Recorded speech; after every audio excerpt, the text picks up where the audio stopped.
نحمده ونستعين به ونستغفره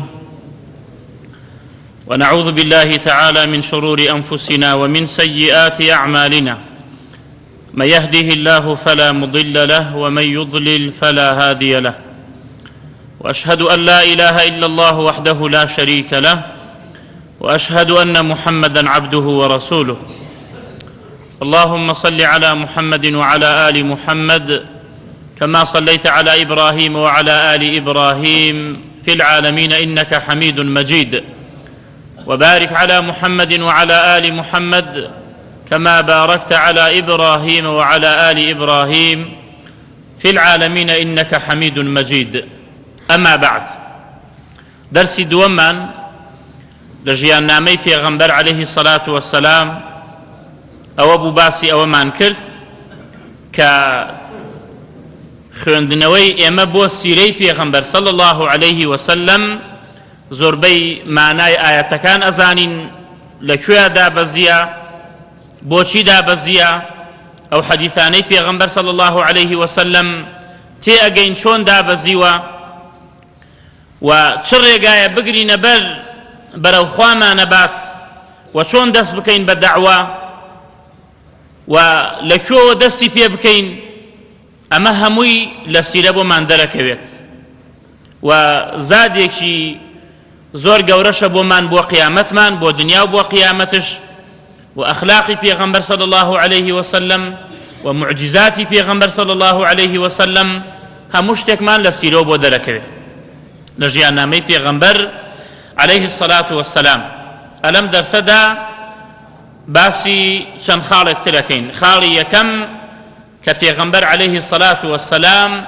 واجبە لەسەر هەموو مسلمانێک خۆشی بوێت لە نەفسی خۆی زیاتر خاڵی دووەم کە پێغەمبەر عليه الصلاة والسلام لە نەسەبێکی زۆر پایە بەرز بووە حەسەب و نەسەبی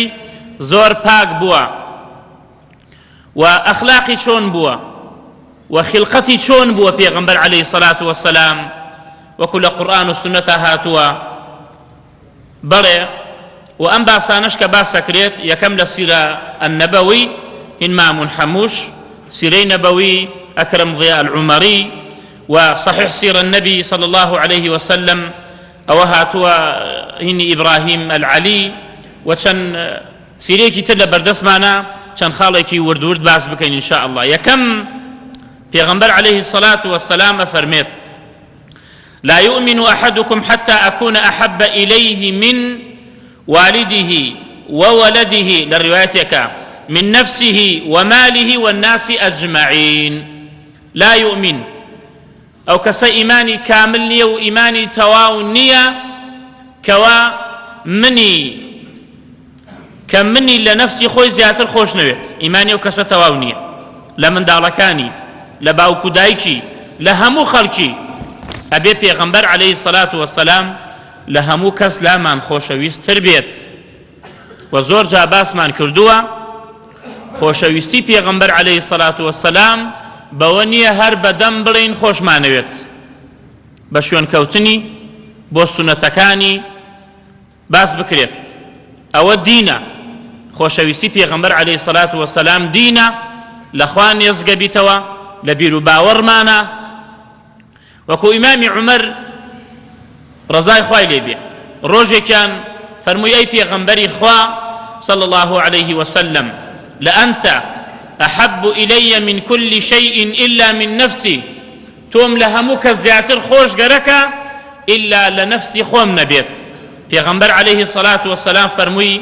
لا والذي نفسي بيده حتى أكون أحب إليك من نفسك فقال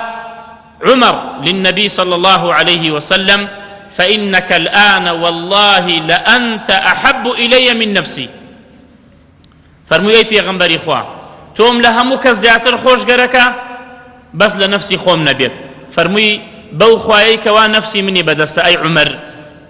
إيمانت كاملني أجر نفسي أجر منت لنفسي خو زياتر خوش نويست أم جاك عمر رضاي خواهي لي بفرمي أي پیغمبری خواه والله استعكى لنفسي خوم زيادة خوش نموه فرمي الآن يا عمر وكل بخاري ده هاتوا فەرمووی ئێستاکە تەواوە ئیمانەکەت فئێمە ئەبێ ئاوا بین وئیلا ئیمانمان نوقسانە بۆچی لەبەرەوەی خوای گەورە و میهرەبان بەهۆی ئەو پێغەمبەرەوە عەلەیهی سەڵات وەسەلام ئێمەی لە تاریکایی دەرکرد بەرەو ڕووناچی ئێمەی لە کوفرەوە دەرکرد بۆ ئیمان ئێمەی لە شرکەوە دەرکرد بۆ تەوحید لە بیدعە ڕزگارمانی کرد بۆ سونەت بەڵێ ئەبێ خۆشمان بوێ پێغەمبەر عەلەیهی سەڵات وەسەلام و چۆن خۆشمان نەوێت کە خوای گەورە و میهرەبانە فەرمێت النبي أولى بالمؤمنين من أنفسهم النبي أولى بالمؤمنين من أنفسهم پیغمبر عليه الصلاة والسلام لنفسي خومان يعني خومان كناخوشية دي بسرمانة شني خومان بيمان ناخوشة شني خومان هول أدين بوي توشي ناخوشي وسغلطي نبين شني هول أدين توشي خوشي ببين لدنيا پیغمبر عليه الصلاة والسلام لنفسي خومان زياتر هەوڵی بۆمان داوە کە تووشی ناخۆشی نەبین و کە تووشی خۆشی بین ئەو زیاتر بۆ ئێمە چونکە خوددا فەرمێت لقد جاءكم رسول من أنفسكم عزيز عليه ما عنتم حريص عليكم بالمؤمنين رؤوف رحيم حريص لسر هدايتمان حريص لسر أوي خير دنيا من دسكوي خير قيامت من دسكوي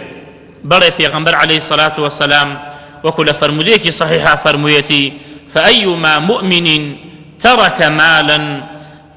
مالا فليرثه عصبته أفرميد من كانوا وإن ترك دينا أو ضياعا فليأتني فأنا مولاه هركسي كأمريت مالجي أهليت أو ورسكي أيبا بلام كسي كأمريت بقرزاري وأمريت قرزارة أفرميت أو من قرزاريكي أدمو لسر منه زور حريص بو بومان پیغمبر عليه الصلاة والسلام بلي أبي خوشمان بويت أجر شتي ترمان زياتر خوش بويت لبيغمبر عليه الصلاة والسلام خواهي پروردگار فرمويتي أو كسانة فاسقا كدايكو باوكد لو زياتر خوش گرك بي كتجارة لو زياتر خوش گرك بي كمالو من دارد لو زياتر خوش گرك بي خدا فرمويتي لا كوتاي آياتكي فرمويتي والله لا يهدي القوم الفاسقين لسورة التوبة أو أنا فاسقا بلى پیغمبر عليه الصلاة والسلام خوشويسي بويا كشون سنتكاني بكوين دز بقرين بس سنتكاني وتطبيقي بكين أو إلى دينكي أو شار زين بقين بخلقي أو كاتا خوشويسي پیغمبر عليه الصلاة والسلام دلك به قل هذه سبيلي أدعو إلى الله على بصيرة أنا ومن اتبعني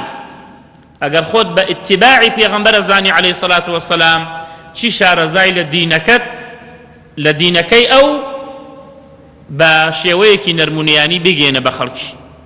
نەک لە ماڵی خۆت دانشی و کەپ و کڕ بڵێ من ئەوم خۆشگەرەکە قل إن كنتم تحبون الله فاتبعوني يحببكم الله ويغفر لكم ذنوبكم والله غفور رحيم قل أطيعوا الله والرسول فإن تولوا فإن الله لا يحب الكافرين أو الربازي غيري ربازي پیغمبر هل بجيريت عليه الصلاة والسلام خواهي پروردگار فرمويتي من كافرانم خوش ناويت خالي دوم كپیغمبر عليه الصلاة والسلام أشرف الناس نسبا نسبي زور شريف و زور پاک بو لبن ماليكي زور پاكا بو هر لسردم آدم وسلامي خواهي لسر بيت هتا وكو أو رجيك لدايك بو شكو پیغمبران همويان نسب و حسبیان لبن ماڵەیەکی زۆر بەڕێز و چاکن هەمویان چونکە خوای پەروەردگارە فەرمێت الله أعلم حيث يجعل رسالته خوای پەروەردگار ڕسالەت بۆ یەکێ داگرێت کە ئاوا مستحق بێ و نەسەب و حەسەبی زۆر پاک بێت و کاتێ هێرەقل مەلیکی ڕۆم کە پرسیارەکات لە مشریکەکان کە نێزکترین کەس بۆ پێغەمبەر عەلەیهی سەڵات وەسەلام ئەو کاتە ئەبوو سوفیان بوو کە هێشتانە مشریک بوو وتی وەرە بوەستە بە تەرجومانەکەی وت پێی بڵێ من هەست پرسیارێکی لێ ئەەکەم ئەگەر ئەو وەڵامم بداتەوە بە درۆ هاوڕێکان خۆی هان لە پشتەوە ئەبێ ئیشارەتم پێ بدەن نەوێرا درۆ بکە وەکو لە سەحیح بوخاریدا هاتووە پرسیارێ زۆری لێکە یەکێ لە پرسیارەکان ئەوەیە لێ یەکات پێی ئەڵێت کەیفە نەسەبوه فیکم لە چ بنەماڵەیەکا بوو بنەماڵەی چۆن بوو قال أبو سفيان هو فينا ذو نسب براستي دسي بالاي هيا دسي بالايان هي هرب من مالها هميان لحسب نسبك زور برز شريفاتا أمجاك بيوت سألتك عن نسبه فذكرت أنه فيكم ذو نسب فكذلك الرسل تبعث في أنساب قومها پیغمبران آوائے لبن ماليكي زور برزو چاكا خواهی پروردگار ایان نیرید با پیغمبر آیتی زور برز ولا عشرتێکی زۆر چاک بەڵێ پیغمبر عليه الصلاة والسلام كأفرميت أنا سيد ولد آدم يوم القيامة ولا فخر وأفرميت إن الله عز وجل اصطفى بني كنانة من بني إسماعيل خواهی پروردگار هەڵی بژار لبن مالي كنانة إسماعيل هالبجار واصطفى من بني كنانة قريش لبن مالي إسماعيل كنانة هالبجار ولا كنانة قريش هالبجار ولا قريش هاشمي هالبجار أفرميت منشي هالبجار لبن مالي هاشم هموي بهالبجار دن بو پیغمبر عليه الصلاة والسلام خواهي پروردگار آوه هالي بجار دن وعباس إمامي أفرميت هەندێ قسە گەیشتە پێغەمبەر عەلەیهی سەڵات وەسەلام کە هەندێک خەڵکی قسەیان کرد چۆبان مینبەر و وتارێکی فەرمووی من ئەنا من کێم قالوا أنت رسول الله صلى الله عليه وسلم فقال أنا محمد بن عبد الله بن عبد المطلب إن الله تعالى خلق الخلق كات مخلوقاتي دروس كل خواهي پروردگار فجعلني في خيرهم منی لەناو هەموو مەخلوقات هەڵبژارد کامەی زۆر چاکە منی دانا منی هەڵبژارد لە چاکەکاران ثم جعلهم فرقتين کردیانی بە دوو بەشەوە فجعلني من خيرهم منی لەو تاقمە چاکە هەڵبژارد یەکێکیان لێکیان باشترتر بوو منی لەو چاکترە هەڵبژارد ئەمجا کە ئەفەرمێت ثم جعلهم قبائل واتە کردیانی بە عشرەت أفرمت فجعلني في خيرهم قبيلة مني هالبجار لناو أوهم عشرتيا ثم جعلهم بيوتا لناو عشرة كان أمجا كردي بمال مال أفرمت فجعلني في خيرهم بيتا مني هالبجار لناو أوهم مالانا كامي زور شاكا مني لودانا وهالمي بجار فأنا خيركم بيتا وأنا خيركم نسبا پیغمبر عليه الصلاة والسلام واي فرموي من شاكترين تانم لبن مالو لحسب نسبا بلام هر كسيك هل أسيت لتلفزيونا يا للجريدة كان يا لمجلة كان قساءكن جيوندان بپیغمبر عليه الصلاة والسلام ألن نسبي وايو قالك أنا كمكري بدنا بالي بەڵێ هیچ لە دوژمنەکانیشی نەیانتوانی تەعن بدەن لە نەسەبی جا کوردەواری ئەڵێت پەرژینی قایم بێت هەر سەگێ بوەڕێ و بەردێکی لێ بدەی بەرد دەست ناکەوێ ئەمجاکە بە قسەکردنی ئەوان پێغەمبەر عەلەیهی سەڵات وەسەلام لەکەدار نابێت چونکە خوای پەروەردگار خۆی پاراستی خۆی هەڵی بژارد لەناو ئەو هەموو بنەماڵەیە لناو أوهم عشرة لناو أوهم مالية هاري بجار خواهي قورو مهربان خواهي قورو مهربان سوين أخوة بعمري خواهي قورو مهربان أوي دانا كوالا همو پیغمبركان برسل بي لله إخوة بقصة كردني أوان هيش لك دار نابي پیغمبر عليه الصلاة والسلام أفرميت بعثت من خير قرون بني آدم قرنا فقرنا حتى كنت من القرن الذي كنت فيه يا كنت منه أفرميت نيرام لتشاكترين زمان سدي كراني آدم دا سدا لدواي سدا تا أو كاتيك لدايك بو وأفرميت خرجت من نكاح ولم أخرج من سفاح من لدن آدم إلى أن ولدني أبي وأمي ولم يصبني من سفاح الجاهلية شيء. أفرميت من نكاحك شرعي دا لدايك بوم، بشتي الزنا من نبوما، بشتي خرافة من نبوما، لسردم آدمو يعني النسبي پیغمبر عليه الصلاة والسلام كأجيت إسماعيل يعني هتاوك أو كاتي كالسيرا نسبي أويان داناوا پشتاو پشتي أويان داناوا بصحيحي أفرميت لسردمي آدموا كأو بنمالي كبيغمبري ليبو عليه الصلاة والسلام هتاوك أو رجيك لدايك باوكي خوي بوا أفرميت بپاكي بو مانا هيت شتك أو نبو بلي ناشرعي تابي هموي بپاكي و بجواني هاتوا. أنا سيد ولد آدم يوم القيامة ولا فخر وأول من ينشق عنه القبر وأول شافع وأول مشفع. أفرميت من قوري كراني آدم لروجي قيامته وببي فخر لواني هندي كاس للدنيا دا سيادت ندن بال پیغمبر عليه الصلاة والسلام بلكو لقيامت همو كسي محتاجتي وبقوري دانا طواو بلام عليه فخر شي بيه وناكم ويكم كسم كوا قبر كأكريته زندوة بيته ومخلوقات يكم كسم أفرمي من زندوة بموا ومن شفاعتك من الرجي قيامته. بلي پیغمبر عليه الصلاة والسلام بوشي ويلا سردم آدم وسلامي خوي لسر بيت هتاوكو لدايكي خوي بو لآمنة هموي بشرعي وبريكو بيكي هاتوا.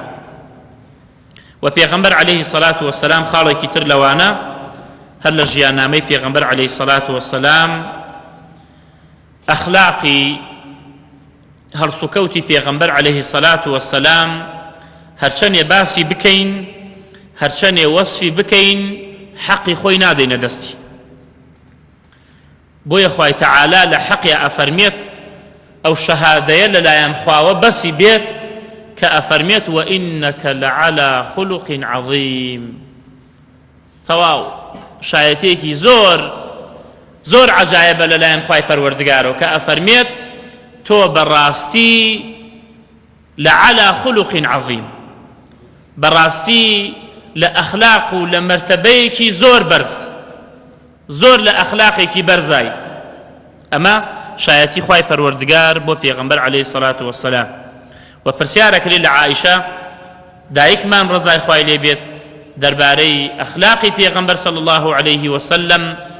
أفرميت كان خلقه القرآن. أخلاقي أو قرآن بو واتا همو قرآني تطبيق كردو بو قرآن شي بي أفرمو أو جيب جيك أخلاقي برز بو وكو باسكريت صفتي جواني هبو كسيكي زور متواضع بلام هيبتي هبو متواضع بو أو النبي متواضع بي وجبان بيت حاشا متواضع نرمونيان بلام هيبتشي هبو. أما زور عجائبة أم صفة لكسيك هم متواضع بيت هم هيبتشي هبيت زور بحياة بلام زور آزا زور بحياة بو پیغمبر عليه الصلاة والسلام بلام زور آزا بو لقل أوشا زور آزا بو زور بريز بو هرشي قصي هبو راز بو حزين بو لخو درخستن پیغمبر عليه الصلاة والسلام مشهور بو لناو خلقية كأما دسباك وأمينة والرازقويا لقسكانيا لكرد وكانيا وكاتي الدنيا بو بهاتايا پشتی ليكر زور زاهد بو وكاتي الدنيا نمايا زور راينا أكر بدوايا بلي لهمو كاركانيا زور درسوز بو پیغمبر عليه الصلاة والسلام زور زباني خوش بو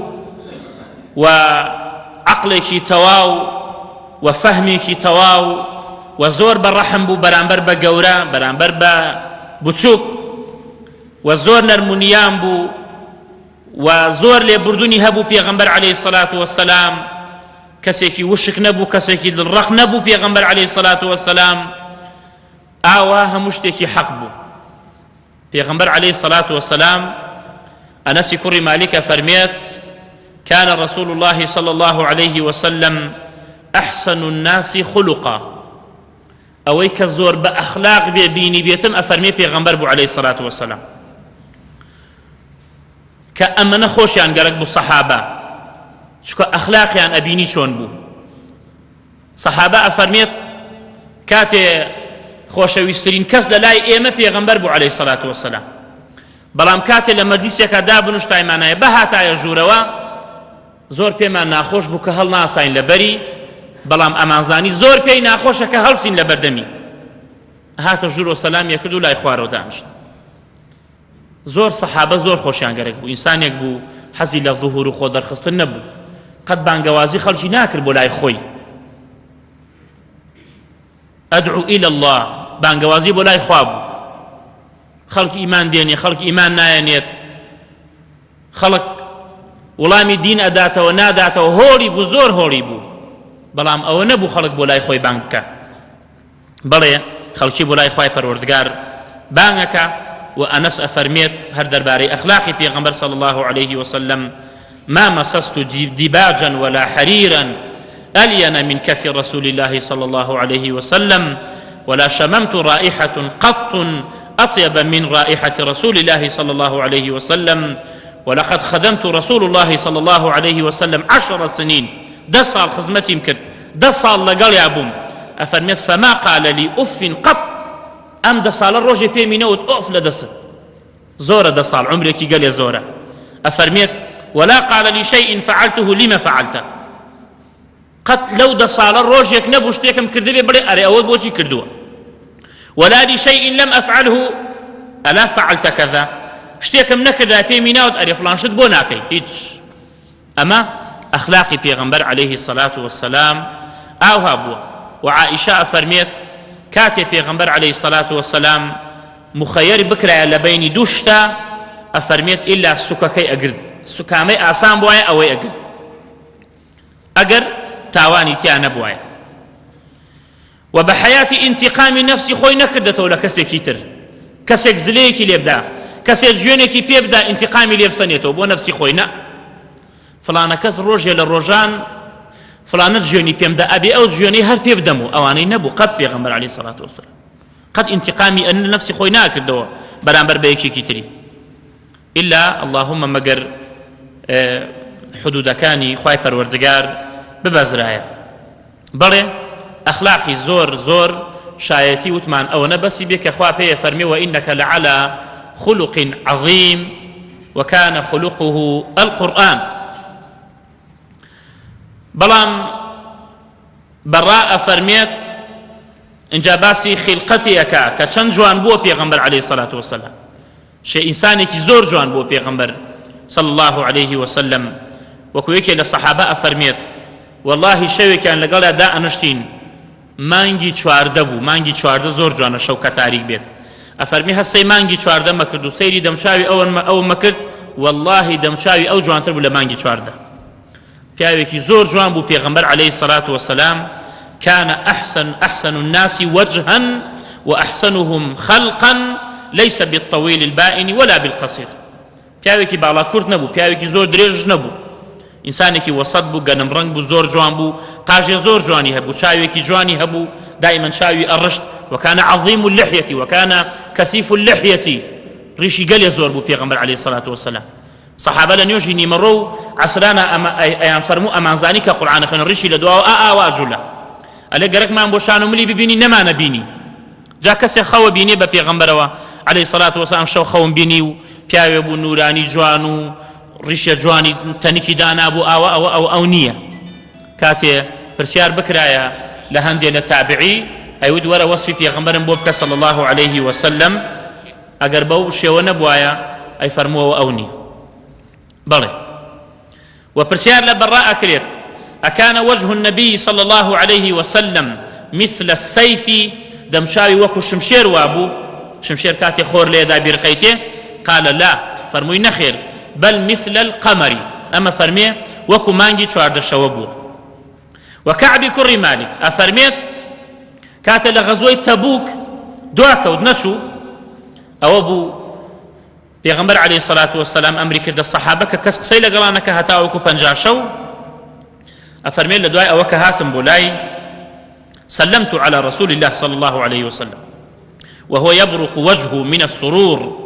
وكان صلى الله عليه وسلم إذا سر استنار وجهه حتى كأنه قطعة قمر، وكنا نعرف ذلك منه. دمشاوي وكو بارشمانجيك وأبو أمان جوان بو أمان زاني. وأبو سعيد فرميت كان النبي صلى الله عليه وسلم أشد حياء من العذراء في خدرها. أشد حياء من العذراء يعني البنت البكر أو شيء كلماله وتا شن بشرما ولناو في خدرها يعني في سترها كلماله وتا أو أفرت بشرما. أفرمي پیغمبر عليه الصلاة والسلام زور زور لو بشرم تربو وتشناويكي هي پیغمبر عليه الصلاة والسلام أمشكو تاخالي أمدر سمعنا أوش أويا وكو لصحيح بخاري ده هاتوا أفرميت لي 5 أسماء من بينج ناوم هي پیغمبر فرمي عليه الصلاة والسلام أنا محمد وأنا أحمد وأنا الماحي الذي يمحو الله بي الكفر. أفرميت من محمد الذي حمد مرة بعد مرة، أو الذي تكاملت فيه الخصال المحمودة. محمد أو معنايتي يا أوتا همو خصلة جوانا كاني تيايا معناي محمد عليه الصلاة والسلام يا أوتا سباسك رجار لدواي جار. وأفرميت وأنا أحمد وناوشي أحمد شكا أحمد الأنبياء حمادون همو بيغمبران زور حمد خواكا وهو أحمدهم زور حمد خواكا بيغمبر عليه الصلاة والسلام. وأفرميت وأنا الماحي الذي يمحو الله بي الكفر وناوي ماحية وأتى بأن الله يمحو به سيئات من اتبعه. ماحي ما بس لويا هركس يشوني بكويت خواهي پروردگار لتاوانا كاني خوش بيت يا أوتا محو أدلة الكفر كفر لابر پیغمبر عليه الصلاة والسلام ببراهين ببلغة. وأفرمي وأنا الحاشر ويكلنا وكان ناوي حاشرة پیغمبر عليه الصلاة والسلام الذي يحشر الناس على قدمي وتبعدي على إثري يحشر قبل الناس. پیغمبر عليه الصلاة والسلام لها پیش همو مخلوقات أو زندو أبيتو حاشر ما بس لويا يا أوتا أمتكي لدواي أمتكي أو يتر قيامتها لسيو لسر قيامت بسر أمتي أما ديت هندي روايات أوافر من معناي حاشر. وأفرميت وأنا العاقب من ناوم عاقبة وأتى الذي ليس بعده نبي هيتش پیغمبرك لدواي پیغمبرنايا صلى الله عليه وسلم أمش ناوكانيتي وهندي ناوي تري هاتو لقرآن دا كالرسول والنبي وأمية وشاهدة مبشرة ونذيرة وداعية إلى الله بإذنه سراجا منيرا رؤوفا رحيما أميا وهاديا وأمنا وانشي هاتو لقرآن وخواي پروردگار ناوي ناو الرؤوف الرحيم زور نرمونيان وزور ببزي برامبر بمسلمانان. أميا ژیانی پێغەمبەر عليه الصلاة والسلام لە نەسەبی و لە خۆشەویستی ئێمە بۆ پێغەمبەر عليه الصلاة والسلام و شوێنکەوتنمان بۆ ئەو و ناوە خۆشەکانشی ئا بەو شێوەیە و ئەخلاقی چەند بەرز بووە و خلقەتی چەند جوان بووە پێغەمبەر عليه الصلاة والسلام. ئەگە خوای پەروەردگار عمر بدا إن شاء الله ئەمجا باسی ئەوە ئەکەین خەڵکی پێش ئەوەی خوای پەروەردگار محەممەد بنێرێ بە پێغەمبەرایەتی عليه الصلاة والسلام بو أو خلقي حاليان شون بو لشاري مكدا شيان أكرد لش تاريكاية كابون لش قمراية كابون. أقول ما سمعتم واستغفر الله العظيم لي ولكم ولسائر المسلمين فاستغفروه إنه هو الغفور الرحيم. سبحانك اللهم وبحمدك أشهد أن لا إله إلا أنت أستغفرك وأتوب إليك.